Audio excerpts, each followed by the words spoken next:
ഇത് കണ്ടോ, ഞാനിന്നുണ്ടാക്കുന്നത് ഒരു സ്ട്രീറ്റ് ഫുഡാണേ. ഞാൻ ഇതുവരെയും കഴിച്ചിട്ടില്ല. പക്ഷേ പലരും ഇത് ചെയ്യുന്നത് കണ്ടിട്ടുള്ളപ്പോൾ ഒന്ന് കഴിക്കണമെന്ന് തോന്നിയ ഒരു ഫുഡേ. എന്താണെന്ന് അറിയാമോ? കപ്പയും മുട്ടയും കോമ്പിനേഷനെ. അതിനായിട്ട് ഞാൻ കപ്പയൊന്ന് വേവിച്ചെടുക്കുന്നുണ്ട്. ഇനിയൊരു പാൻ വെച്ച് വെളിച്ചെണ്ണയാണ് ഒഴിച്ചു കൊടുത്തത്. അതിലേക്ക് പൊടിയായി അരിഞ്ഞ സവാളയും കറിവേപ്പിലയും പച്ചമുളകും ഇട്ടിട്ട് നന്നായിട്ടൊന്ന് വഴറ്റുന്നുണ്ട്. അത് വഴന്ന ശേഷം ഒരു തക്കാളിയും ചേർത്ത് കൊടുത്തിട്ടുണ്ട്. ഇനി ആവശ്യത്തിന് ഉപ്പും 1/2 സ്പൂൺ മുളക് പൊടിയും 1/2 സ്പൂൺ ഗരം മസാലയും മഞ്ഞൾപ്പൊടിയും ചേർത്ത് കൊടുത്തിട്ട് പച്ചമണം മാറുന്നത് വരെ അത് നന്നായിട്ടൊന്ന് വഴറ്റിയെടുക്കുന്നുണ്ട്. അപ്പോഴേക്കും നമ്മുടെ കപ്പ ഇവിടെ വെന്ത് വന്നിട്ടുണ്ട്. ഇനി ഞാൻ ഈ സെയിം പാനിലേക്ക് തന്നെ 2 മുട്ട ഒഴിച്ചൊന്ന് സ്ക്രാമ്പിൾ ചെയ്തെടുക്കുന്നുണ്ട്. അതിൻ്റെ ഇടയ്ക്ക് ട്വിസ്റ്റ് കണ്ടോ, ഞാൻ ഒരു മുട്ട പൊട്ടിച്ചൊഴിക്കുക, അതിൻ്റെ അകത്ത് 2 ഉണ്ണിയുണ്ട്. കണ്ടോ?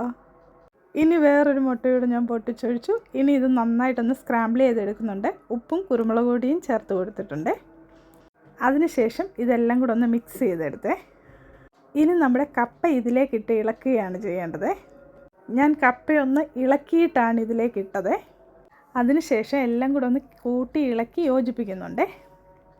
പിന്നീട് ഞാൻ അതിൻ്റെ മുകളിലേക്ക് കുറച്ച് സവാളയും മല്ലിയിലയും പച്ചമുളകും എല്ലാം ഒന്ന് വിതറി കൊടുക്കുന്നുണ്ട്. ഇനി ഞാനൊന്ന് ടേസ്റ്റ് ചെയ്ത് നോക്കട്ടെ. ആഹാ, ഇത് സൂപ്പർ കോമ്പിനേഷനായിരുന്നേ. ഞാൻ വിചാരിച്ച് ഈ കപ്പയും മുട്ടയും എന്നൊക്കെ പറയുമ്പോൾ അതൊട്ടും കൊള്ളില്ലായിരിക്കുന്നേ. പക്ഷെ ഞങ്ങൾക്ക് ഇഷ്ടപ്പെട്ടെ. പിള്ളേർ 2 പേരും നല്ല ഇഷ്ടത്തോട് കഴിച്ചേ. അങ്ങനെ ഞങ്ങളുടെ ഇന്നത്തെ ഈവനിങ് സ്നാക്ക് ഇതായിരുന്നേ. സൂപ്പർ ടേസ്റ്റി ആയിരുന്നേ. Thank you for watching.